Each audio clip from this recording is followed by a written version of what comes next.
Glória a Deus, irmão. Glória a Deus. Vamos organizar. Mais uma vez. Hoje nem vou agradecer, porque vocês já sabem que eu sou grato pela vida de vocês aqui. Vocês têm seus esforços para ser da sua casa, seu conforto, mas vamos pular essa fase, porque essa fase vocês já sabem, e Deus há de retribuir cada um de vocês pelo esforço de vocês. Amém? Porque a sua palavra é fiel e verdadeira. Então, vamos abrir nossa Bíblia lá no livro de Filipenses, capítulo 2.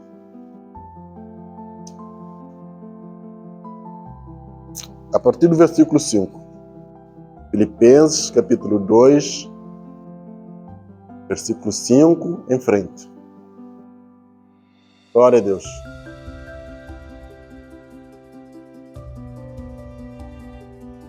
Todos encontraram? Filipenses, capítulo 2, versículo 5, em frente. Eu peço aos irmãos que põem de pé, por favor. Aqueles que puderem, né? Porque sabemos que a carne está grávida e as limitações são muitas. Glória a Deus. Filipenses, capítulo 2, versículo 5, em frente.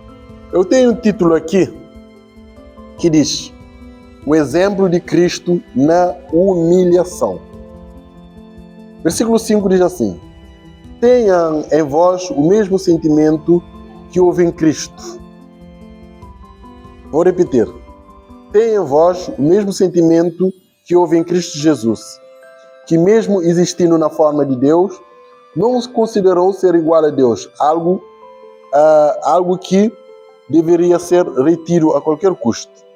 Pelo contrário, ele se esvaziou, assumindo a forma de servo, transformando-se semelhante aos seres humanos e reconhecido na figura humana.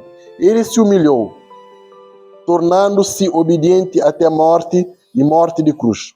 Por isso também Deus o exaltou sobremaneira e lhe deu o nome que está acima de todo nome, para que no nome de Jesus se dobre todo o joelho, nos céus, na terra, debaixo da terra, e toda língua confesse que Jesus Cristo é o Senhor, para a glória de Deus Pai. Vamos orar nessa manhã, Senhor Jesus, maravilhoso Deus.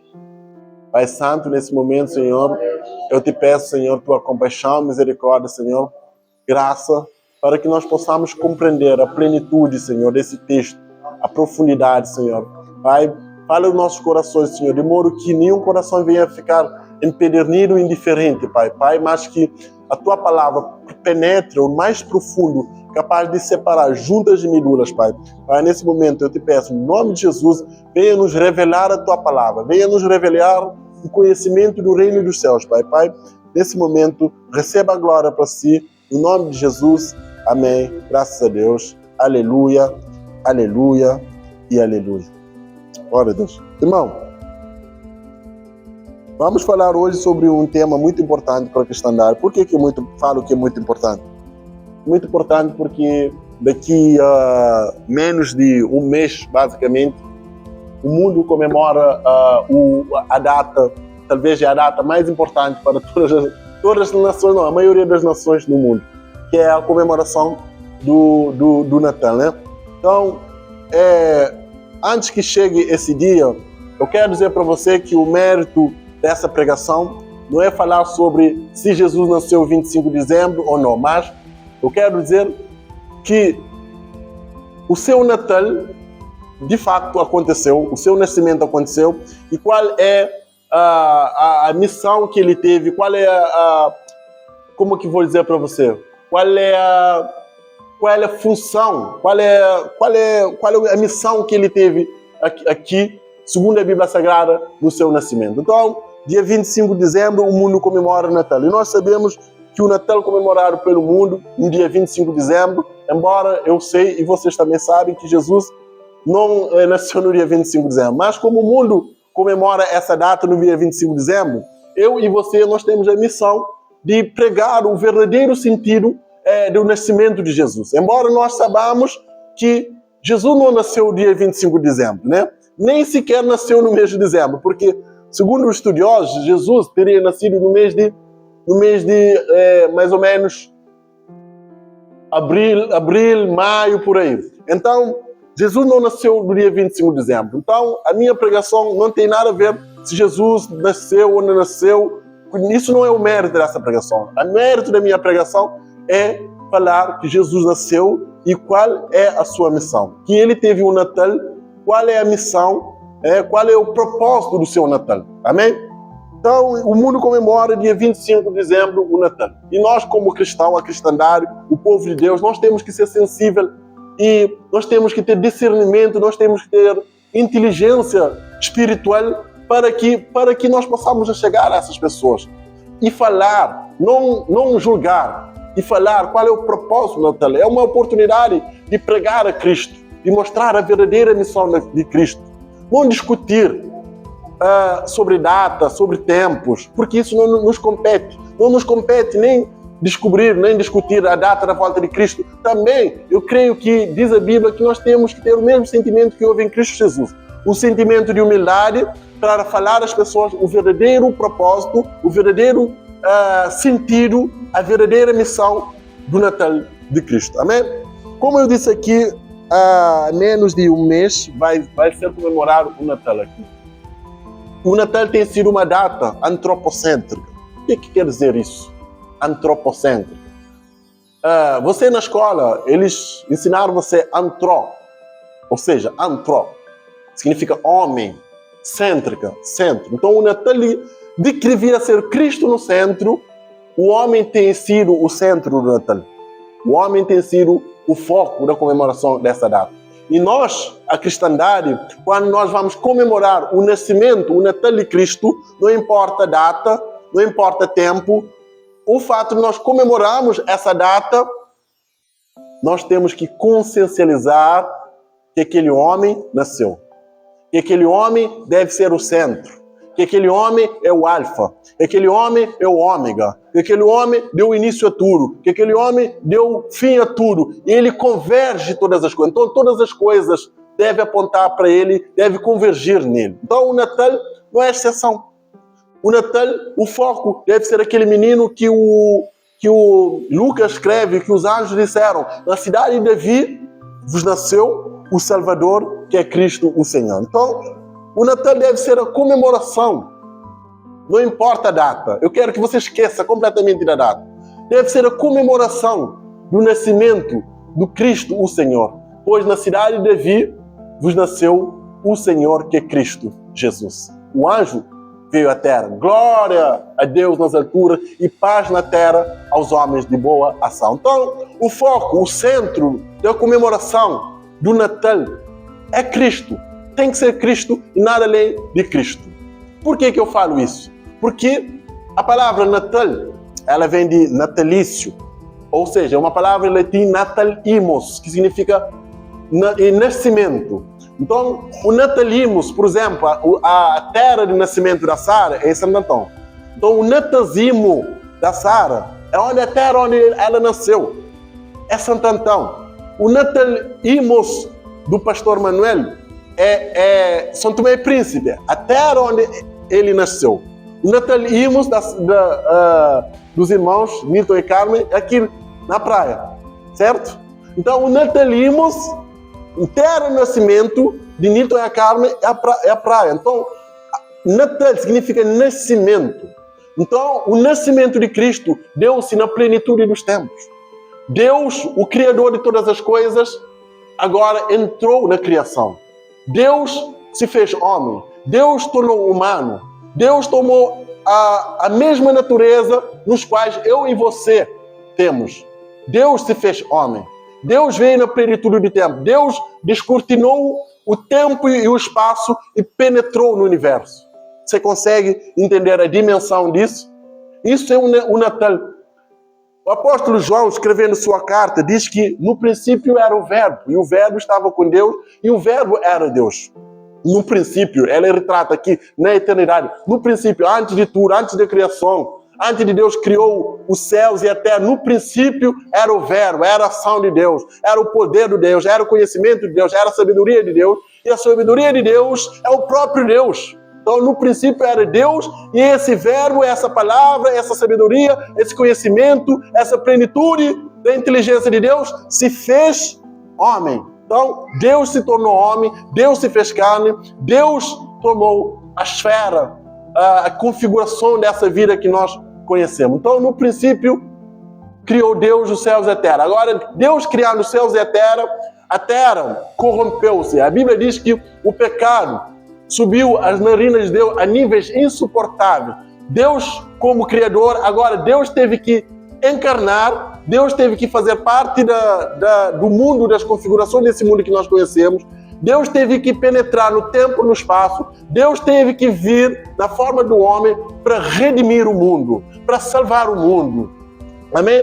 Quando eu falo do mundo aqui, não só retrata somente os seres humanos, não. Todo o cosmos, todo o planeta, toda a célula. A Bíblia diz em Romanos que o céu, as estrelas, os cometas, os planetas, o universo, espera a manifestação do Filho de Deus para ser purificado, porque o pecado, o pecado ele tomou toda a esfera, ele atingiu toda a esfera da camada da criação, não só o homem. Então, o Filho de Deus, Jesus Cristo, homem, vai manifestar para libertar o mundo sobre a corrupção do pecado. Então, Deus se fez homem, Deus se tornou humano, Deus tomou a forma que eu e você temos. Deus agora tem olho, Deus agora tem ouvido, Deus agora tem pernas, Deus agora tem olhos, Deus agora tem ouvidos, tem dedos, 10 na mão e 10 nos seus pés.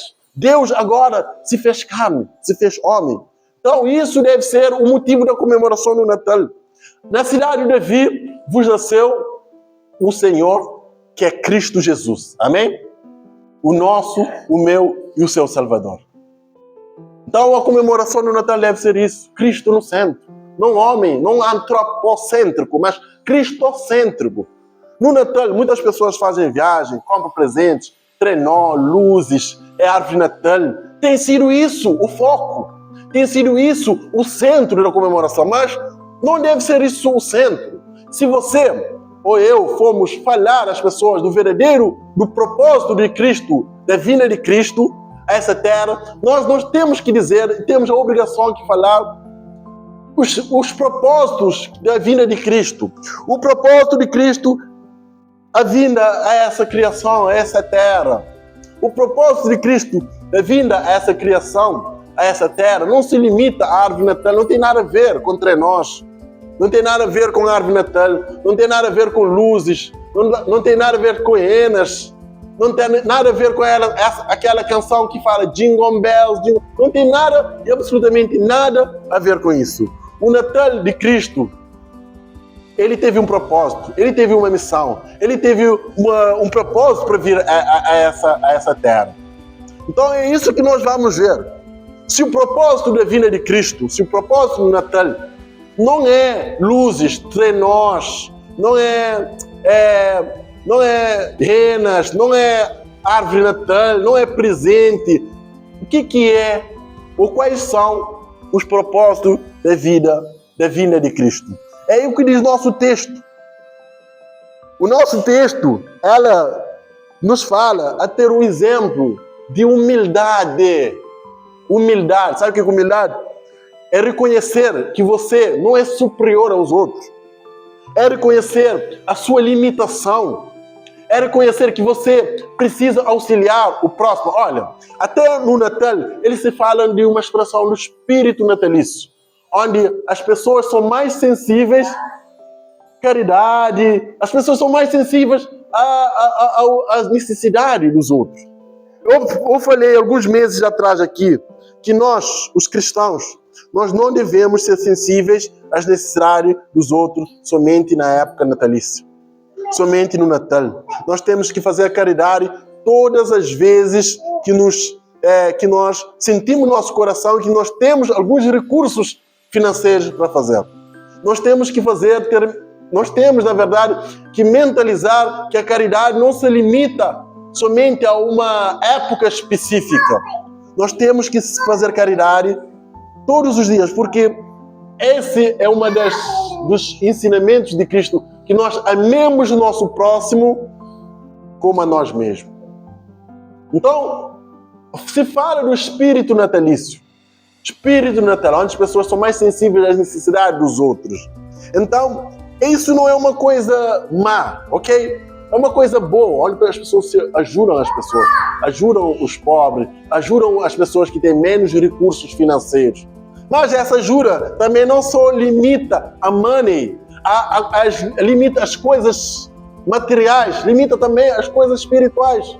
Olha só que eu falei aqui, que essa ajuda tem que ser feita todos os dias. Nós temos que ter o Espírito Natal todos os dias, irmão. Então, o Natal, meu irmão, a grande missão da vinda de Cristo, do nascimento de Cristo, da comemoração do Natal, deve ser a humildade. Nós temos que ser humildes uns com os outros. O que é humildade? É não pensar, olha só o que o texto diz, eu vou ler aqui. Em versículo 2, no capítulo 2, no versículo 3, olha só o que diz, que coisa maravilhosa. Não faça nada por interesse pessoal ou vaidade, mas por humildade. Cada um considerando, cada um considerando uns aos outros superior a si mesmo. O que é humildade? É considerar a Sara superior a mim. Não considerar eu a superior a Sara. Não considerar eu a superior a Nilton, Nilton a superior a Manela, Manela a superior a Carmen, Carmen a superior a mim. Nós temos que considerar os outros superior a nós. Isso é humildade. Para quê? Para servir o nosso próximo. Pedro disse assim, de jeito algum eu vou permitir que te humilhes de tal forma. De jeito algum vou permitir que tu me laves os pés. Tu vem me lavar os pés. Pedro, se não te lavar os pés, tu não tens parte comigo. Ou seja, Jesus ensina-nos a humildade, de ser humilde com os outros, de servir aos outros, de nutrir aos outros, de pregar o evangelho aos outros, de dar um consolo espiritual aos outros, de achegar às outras pessoas, dar uma palavra de consolo, uma palavra de ânimo, uma palavra de vida eterna, meu irmão. Então, Jesus nos ensinou a ser humilde. Jesus lavou os pés de cada um dos discípulos para mostrar, como disse o nosso texto aqui, que ninguém é superior ao outro. Tu, sendo mestre, Senhor, vem lavar os pés a mim que é servo. Ou seja, se o Senhor lavou os pés do servo, também os servos devem proceder de tal forma com os seus conservos.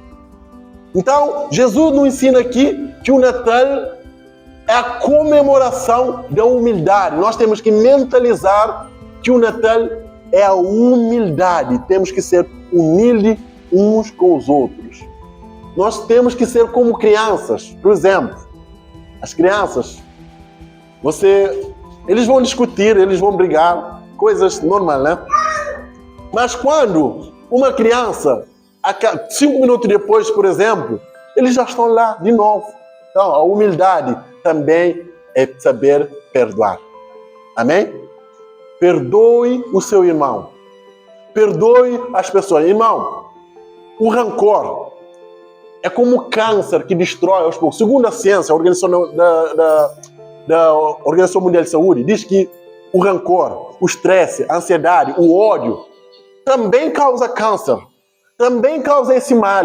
Também causa algo que vai nos destruir. Então, a liberação do perdão é o maior antídoto contra o ódio. Então, perdoe o seu irmão, porque ao perdoar, isso é um ato de humildade. Amém? Então, o grande propósito da encarnação de Cristo, a humildade, servir a uns aos outros, não só, mas sim liberar perdão. Meu irmão, o ódio é como um câncer que vai destruindo, vai corroendo as pessoas, literalmente. Então, libere perdão. Jesus disse, certo rei, um certo servo devia ao rei. O que o rei fez? O servo bateu na porta do rei, me perdoa, perdoa, eu não tenho como pagar, assim que eu conseguir pagar, eu vou pagar para o senhor. Tá bom, vai em paz. E diz a Bíblia que aquele servo tinha outro conservo, ok? Aquele outro conservo devia para aquele servo. E aquele servo fez o quê? Me paga tudo o que deves. E outra pessoa viu e foi dizer ao rei que o servo devia ao rei. E o rei o quê? Eu perdoei as tuas dívidas. Tu não vais perdoar as dívidas dos outros? Assim também Deus faz com todos aqueles que não perdoam as outras pessoas. Então, o ato de perdão é o ato de humildade, meu irmão. Perdoe as pessoas. Amém? Agora, nosso capítulo 5 nos fala por que nós temos que ser humildes. Por que nós temos que ser humildes? Por que isso tem a ver com o Natal, com o nascimento de Cristo? Então, a encarnação de Cristo tem tudo a ver com humildade, porque tendo entre vós o mesmo sentimento que houve em Cristo Jesus. O apóstolo Paulo aqui está dizendo, eu conjuro para vocês, eu peço a vocês, eu suplico para vocês, tenham o mesmo sentimento que houve em Cristo Jesus. Que diz depois? Que sentimento? Sentimento de humildade. Que mesmo existindo na forma de Deus, olha só, Paulo aqui afirma que Jesus é Deus. Existe e subsiste na forma divina pelos séculos de séculos. Não se usurpou ser igual a Deus. Ou seja, ele sabendo que é Deus, não teve a prerrogativa de Deus, não reivindicou os seus atributos de Deus, não reivindicou a sua natureza divina, antes se humilhou. Olha só o que a Bíblia diz. Não se considerou ser igual a Deus. Antes, pelo contrário, se esvaziou de si mesmo, assumindo a forma de servo. Olha só o que o Natal significa. Qual é o conceito de Natal? Jesus assumindo a forma de servo. Para quê? Para servir, para servir o irmão, para ensinar a palavra de vida eterna, para perdoar. Também nós devemos ter o mesmo sentimento que houve em Cristo Jesus. Amém? Então, o Natal, meu irmão, deve ser a encarnação de Cristo. O mesmo sentimento que houve em Cristo Jesus, se humilhou, se encarnou, tornou-se homem, tornou-se a natureza humana, participou das mesmas coisas que eu e você participam. Então, por que da encarnação de Cristo? Por que da encarnação do Verbo? Por que Deus fez carne? Por que Deus tinha que ter as mesmas coisas que nós? Por que Deus tinha que ter olho? Por que Deus tinha que ter ouvido? Por que Deus, olha só, uma das coisas mais cabais da encarnação de Cristo, da humilhação de Cristo, ele teve que ir para a casa de banho, assim como você vai. Você consegue entender a plenitude disso, a profundidade? Deus, sendo Deus, se fez servo. Sendo rico, se fez pobre. Sendo Senhor, se fez filho. Para servir. Ele se humilhou. Ele teve que ir para a casa de banho, meu irmão. Deus, Criador dos céus e da terra, e tudo aquele que nele irá, o Todo-Poderoso, o Onipotente, o Onisciente, o Onipresente, agora vai ter que ir casa mais igual a nós. Tem olhos igual a nós. Tem ouvido igual a nós. Tem sentimento, coração batendo igual a nós. Tem mãos igual a nós. Tem ouvido igual a nós. Tem pupila igual a nós. Tem pés igual a nós. Sente dor igual a nós. Sente sede igual a nós. Sente tristeza igual a nós. Então, o propósito de Natal é isso. É Deus fazendo a sua semelhança, a minha semelhança. Para quê? Hebreus 4,15 diz assim: nós não temos um sumo sacerdote capaz de compadecer da nossa fraqueza. Agora, na sua encarnação, na sua vinda, na plenitude dos tempos, temos um sumo sacerdote supremo que em tudo a nossa semelhança, a minha semelhança, foi tentado, porém sem pecar. O que quer dizer isso? Quer dizer que Jesus foi tentado igual você é tentado. Quer dizer que Jesus passou as mesmas coisas que você. Quer dizer que Jesus teve o mesmo sentimento que você. Quer dizer que Jesus sentiu dor igual você sente. Quer dizer que Jesus sentiu tristeza, sentiu decepção, abandono, assim como você sente. Assim como você sente essas coisas, ele sentiu abandonado. É verdade vos digo, que hoje mesmo vós escandalizareis e fugirei, porque está escrito: ferirei o pastor e as ovelhas ficarão dispersas. Jesus sentiu dor. Você sente dor? Isaías fala que homem de dores, não tinha beleza nem formosura para que nós pudéssemos desejá-lo. Ele sentiu dor, ele sentiu tristeza, ele sentiu abandono, ele sentiu fome, ele sentiu sede. Ele teve algo que todo homem passa. Jesus morreu. Todo homem morre, Jesus morreu. Isso prova que Jesus é 100% homem. Então, quando você passar pelas tribulações, passar pelas decepções, passar pelas calúnias, passar pela difamação, lembre-se em ter o mesmo sentimento que houve em Cristo Jesus, de humildade. Olhe para Cristo. Olhe para aquela pessoa que, em verdade, vos digo, que hoje mesmo vós escandalizareis e fugireis, porque está escrito: ferirei o pastor e as ovelhas ficarão dispersas. Então, quando você for perseguido, olhe para Cristo. Quando você se sentir abandonado, olhe para Cristo. Olhe para Ele. Ele vai te dar uma lição de humildade. Tenha em vós o mesmo sentimento que houve em Cristo Jesus. Sentimento de humildade. Agora, por que Jesus fez homem? Por que Jesus fez a natureza humana? Por que Jesus teve que ter todas as coisas corpóreas que nós temos para te auxiliar nas suas fraquezas e tentações? Para te auxiliar nas suas fraquezas e tentações. Então, quando você se sentir fraco, olhe para Cristo. Porque aí, aonde você é fraco, diga: ali sou forte. Amém? Porque Jesus vai te dar a sua força e você não será mais aquele leãozinho igual o gatinho. Você será como o leão de tribo de Judá, meu irmão. Glória a Deus, aleluia, aleluia. Então olhe para Cristo, meu irmão. Quando você sentir abandono, quando ninguém quer ligar para você, olhe para Cristo. Porque Ele vai: eu sei como te aliviar. Quando você se sentir decepcionado, olhe para Cristo. Ele vai: eu sei o que é sentir decepcionado. Eu sei como te auxiliar. Quando você sentir triste, olhe para Cristo, porque Ele vai dizer: eu sei o que é tristeza. Eu sei como auxiliar. Ou seja, Cristo tomou a forma humana. Cristo se encarnou. Cristo veio na plenitude do tempo. Cristo fez servo. Para quê? Para auxiliar você, para compreender o que você sente. Para sentir o que é decepção, para sentir o que é abandono, para sentir o que é dor, para sentir o que é fome, para sentir o que é sede, para sentir o que é morte. Porque na mesma situação que nós sentimos, Ele já experimentou isso, Ele te ajudará, Ele te auxiliará, Ele, meu irmão, já experimentou todas essas coisas. E Ele vai te auxiliar nas suas fraquezas. Glória a Deus. Segundo propósito da humilhação, da humildade, de Cristo se fez homem, de Cristo vir na plenitude dos tempos, é para levar os seus pecados. Amém? Então a humilhação, o Natal de Cristo, é para levar os seus pecados.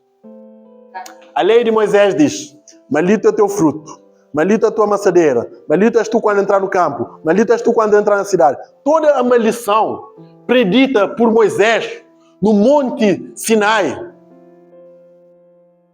Todo aquele que não tomar toda a lei de Moisés, que não obedecer toda a lei de Moisés, Moisés diz o quê? Maldito é o teu fruto, tua maçadeira, quando entrar no campo, quando entrar na cidade, maldito é o fruto do teu ventre. Toda a maldição, Cristo tomou ela para Ele. Tomou, porque a palavra de Deus diz: aquele que não tinha pecado, por nós se fez pecado. Por nós se encarnou, por nós se veio na plenitude do tempo, por nós se humilhou, por nós tornou-se humilde, para que nós pudéssemos ser feitos a justiça de Deus. E qual é a justiça de Deus?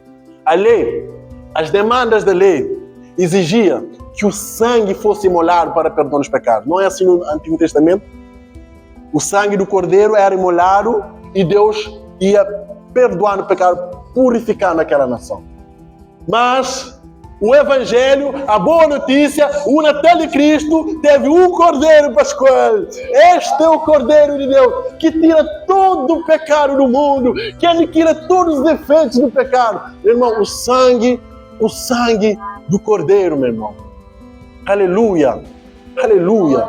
Então, tudo isso deu-se no seu Natal, na sua encarnação, na sua humildade, meu irmão. Então, Jesus se encarnou, Jesus tornou-se humilde, Jesus tornou-se homem para levar os seus pecados. A Bíblia diz: todo pecado merece justo castigo. Toda alma que pecar, essa certamente morrerá. O salário do pecado é a morte. Mas Cristo, quando ele veio, tomou os nossos pecados. Sabe o que ele disse no jardim de Getsemane? Ele disse: Pai, orando a Deus Todo-Poderoso: Pai, se é possível, passa de mim esse cálice. Que cálice era esse? Será que era mero do abandono dos discípulos? Será que era mero dos judeus? Será que era mero dos romanos? Não, o cálice que ele iria tomar é meu e o seu lugar, meu irmão. Ele morreu uma morte substituível. O que é substituível? Era você, era eu que devíamos estar lá. Era você que devia estar lá. Ele tomou, ele disse: tanto quanto o peso do pecado de toda a humanidade, de todos os tempos, de todas as eras, era tão pesado. Pai, se possível, passa de mim esse cálice sem que eu beba. Que cálice era esse? Era a santa ira de Deus, que era cabíveis a cada um de vocês e de nós que estamos aqui. Ele disse para Pedro assim: Pedro, ainda estás dormindo? Levantai, orem, jejuem, porque o espírito está pronto, mas a carne é fraca. Naquele momento ele orou. A Bíblia diz que ele orou sangue com suor, até que teve que vir um anjo para consolá-lo. Não consolá-lo no sentido de ele existir, mas no sentido de enfrentar aquela cruz, de enfrentar aquela realidade, de enfrentar o romano, de enfrentar os judeus. A Bíblia diz que quando ele orou, e agora ele estava decidido a ir para a cruz em nosso lugar. Meu irmão, a famosa frase que diz: ele não levou em conta a vergonha da cruz, mas a alegria que lhe estava proposto em ser nosso Redentor, meu irmão. Agora aquele homem está determinado a enfrentar a cruz, aquele homem está determinado a enfrentar os romanos, a enfrentar os judeus, aquele homem está determinado a enfrentar a cruz por mim e por você, meu irmão. Ele estava determinado, meu irmão, a tomar todos os nossos pecados. Quando ele está lá naquela cruz, ele fala o quê? Está consumado. Está pago. Está quitado. Todas as exigências que a lei de Moisés pedia, está pago. Está terminado. Vou dar uma semelhança aqui. É semelhança quando você deve o banco. Quando você deve banco, você paga todos os meses. Você paga uma parcela, paga outra parcela, paga outra parcela, paga outra parcela. Quando você pagar a última parcela da sua dívida, você fala: está pago, tetelestai, está terminado, está acabado. Foi assim que Jesus bradou naquela cruz: está pago, está consumado, está terminado. Todo o pecado de toda a era, de todos os tempos, de todas as pessoas estão pagas. Ninguém mais deve mais nada. Amém? Graças a Deus. Aleluia. Está pago, meu irmão. Está pago. Então, meu irmão, o Natal de Jesus, a sua encarnação, é para levar os nossos pecados. Graças a Deus. É para levar os nossos pecados. Todo o pecado que a lei, toda a morte que a lei exigia, houve aquela morte do Santo Cordeiro naquela cruz, pagando preço por todos nós, por todos aqueles que creem em seu nome, por todos aqueles que desceram as águas. Por isso que no dia de Pentecoste, Pedro disse: os mesmos judeus que crucificaram a Cristo, agora diz: que faremos, irmãos? Agora esses judeus consciencializaram que mataram o Messias, o Salvador. Que faremos agora que matamos o Salvador? Que faremos agora que destruímos o Messias? Que faremos agora por causa dos nossos pecados? Pedro: arrependei-vos e cada um de vós seja batizado em nome de Jesus para a remoção dos vossos pecados e recebereis o dom do Espírito Santo. Aleluia! Aleluia, meu irmão. Ou seja, todo pecado em Cristo Jesus foi apagado, foi limpado para todos aqueles que creem verdadeiramente no Senhor Jesus. Aleluia. Então ele levou todos os nossos pecados, meu irmão. Todo o pecado, todo o pagamento, as demandas que a lei exigia, ele levou. Agora, eu e você não devemos mais nada, meu irmão. Então, primeiro, Jesus se humilhou, tornou-se humilde para nos ensinar a ser humilde com o nosso semelhante.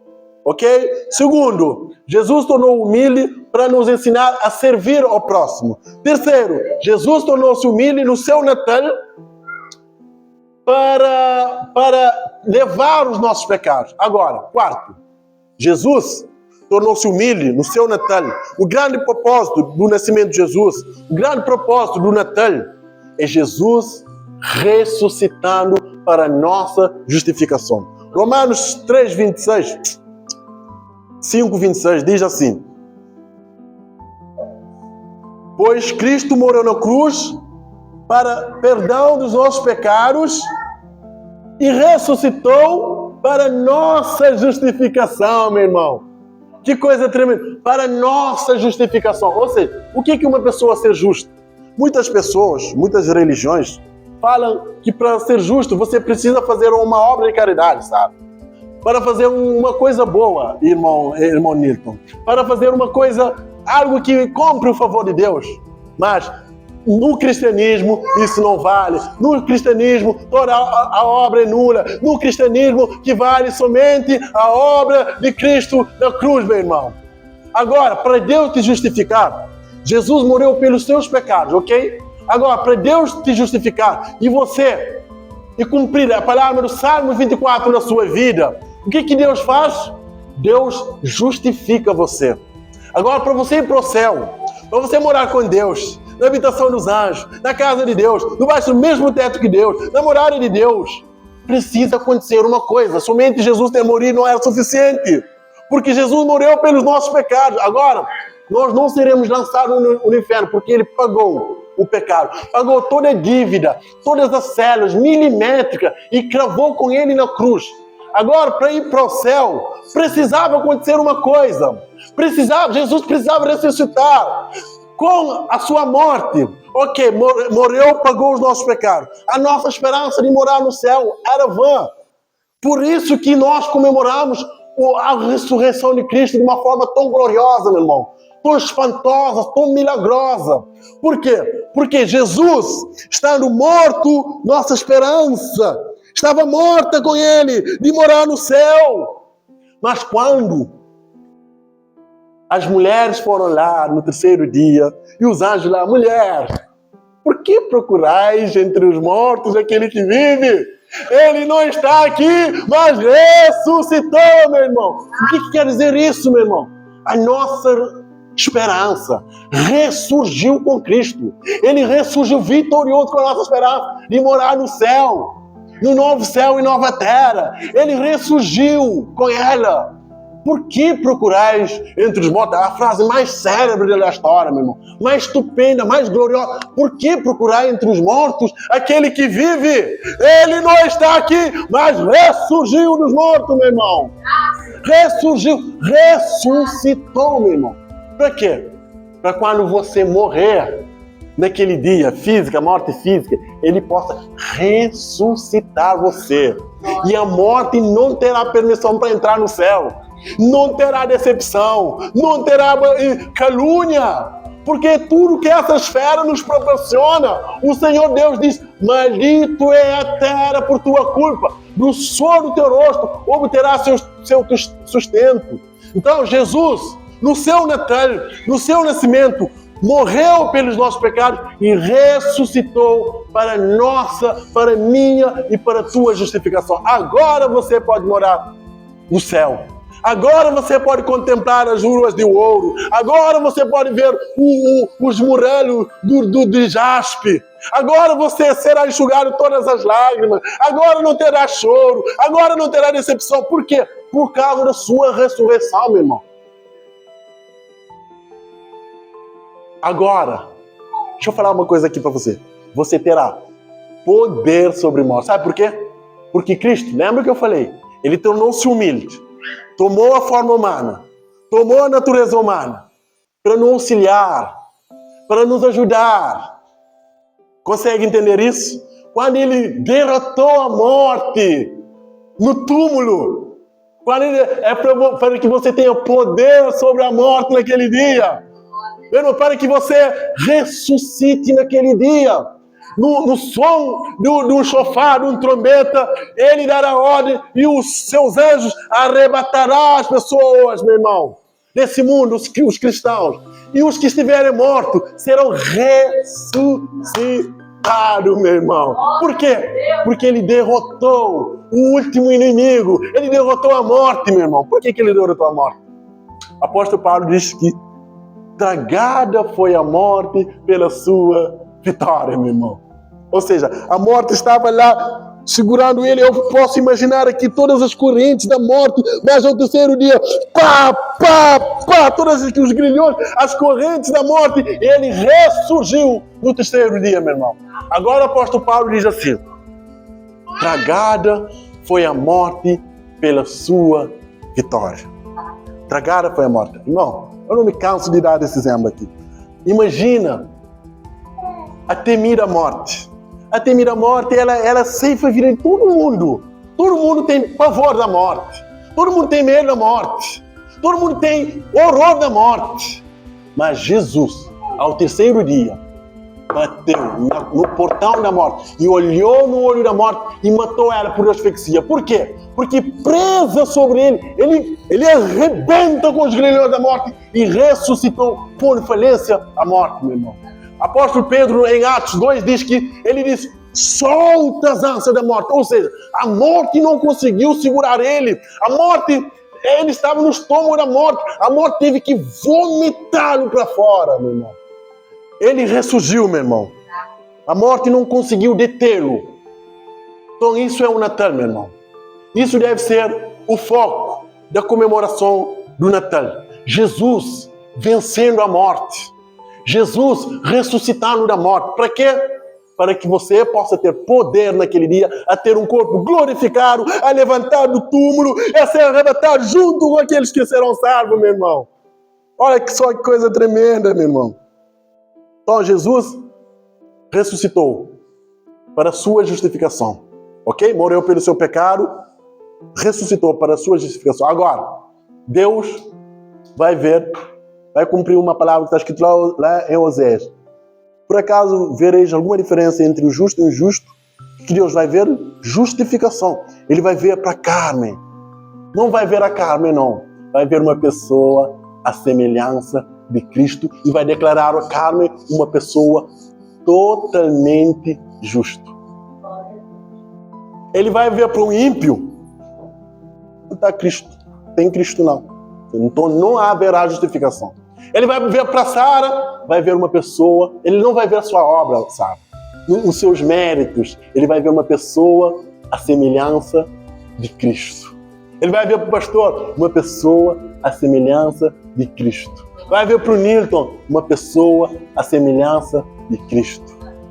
E agora ele declara você totalmente justo, não por causa da sua obra, não por causa do seu mérito, não por causa do seu esforço, do seu poderio militar, mas sim por causa da obra de Cristo na cruz, meu irmão. Por causa da sua morte, do seu sepultamento, da sua ressurreição, meu irmão. Ele vai ver você uma pessoa, vai declarar você uma pessoa totalmente justo. Agora o Salmo 24 pode cumprir na sua vida. Levantai, ó portas, as vossas cabeças, e levantai, ó entradas eternas, que entrará o Rei da Glória. Quem é esse Rei da Glória? Mais uma vez, levantai, ó portas, as vossas cabeças, e levantai, ó entradas eternas, que entrará o Rei da Glória. Quem é esse Rei da Glória? Cala a boca, silêncio, shut up, o Senhor da Glória, o Senhor Jesus, Ele é o Rei da Glória e está entrando por esses portais. Quando os portais se abrem, quando os anjos arrebatam a sua igreja, os mortos ressuscitaram, o que aconteceu? A Bíblia diz: eis que vem o Senhor com seus miríades e miríades de santos. Jesus vai arrebentar os portais da glória, vai penetrar por aqueles portais com todos os seus santos, meu irmão. Então ele dará você a oportunidade de morar no céu. Glória a Deus. Amém. Então isso é o Natal, meu irmão. Por isso Jesus tomou a forma humana. Por isso que Jesus não reivindicou os seus direitos de ser Deus. Por isso que ele se fez servo. Por isso que ele se humilhou. Para acontecer todas essas coisas, para declarar você uma pessoa totalmente justa. Não é 20% justo. Não é 30% justo. Não é 40% justo. Nem 70% justo. É 100% justo. Uma pessoa à semelhança de Cristo. Então isso é o Natal, meu irmão. Isso é o Natal. É Jesus encarnando para quê? Para ensinar você a ser humilde. Para perdoar o seu próximo. Para morrer pelos seus pecados. Para tornar você uma pessoa justa. Olha só. Morrer pelos seus pecados e tornar uma pessoa justa tem nada a ver, ok? Então, uma pessoa justa, o justo herdarão os céus e a terra. Novos céus e nova terra. Então, ele vendo você uma pessoa à semelhança de Cristo, te torna uma pessoa 100% justa. Então é isso que Jesus faz. Isso é o propósito do seu Natal. Então quando você estiver lá, cortando um peito de frango, um peru, lembre-se, aquele homem veio, se encarnou por causa que ele vai justificar você. Tendo em vós o mesmo sentimento que houve em Cristo Jesus. Que sentimento? De humildade. Ele se humilhou. Sendo Deus, se fez homem. Sendo rei, se fez servo. Sendo Senhor, se fez servo, meu irmão. Então, o grande propósito do Natal é isso, meu irmão. O grande propósito da comemoração do nascimento de Cristo, não importa a data, não importa os tempos, não importa a era, é isso. Jesus veio para ensinar você a ser humilde com o seu próximo, para ensinar você a perdoar os outros, para levar os seus pecados, para tornar uma pessoa totalmente justa. Meu irmão, quando Jesus nasceu, a cidade de Belém estava tão cheia. Por quê? Naquela época, houve um censo, ou recenseamento. Todas as pessoas tinham que voltar à sua cidade natal. E Maria, não me pergunte por quê, porque eu não sei, escolheu ir com José para Belém. Para quê? Não só para eles fazerem recenseamento ou censo, mas para que se cumpra o decreto celestial, o decreto do alto. E tu, Belém de Eufrates, posto que as menores de Judá, de ti sairá aquele que governará o meu povo, cujas origens são desde a eternidade. Quando Jesus foi lá, a cidade de Belém estava tão intensa, estava tão aglomerada. Os hotéis, eu posso imaginar assim, estava cheio, as pensões, que ele teve que nascer numa manjedoura. Deixa eu fazer uma pergunta para você. Os hotéis, as pensões estavam todas cheias. Tem espaço para Jesus no seu coração? Você vai enviar para manjedoura. Jesus tem como nascer no seu coração todos os dias? Tem espaço de Jesus nascer no seu coração? Tem espaço para você dar crédito à palavra de Jesus? Segundo, quando Jesus nasceu, ele recebeu 3 presentes. Quando ele se humilhou, tornou-se homem, tornou-se servo. 3 reis foram visitá-los com 3 presentes.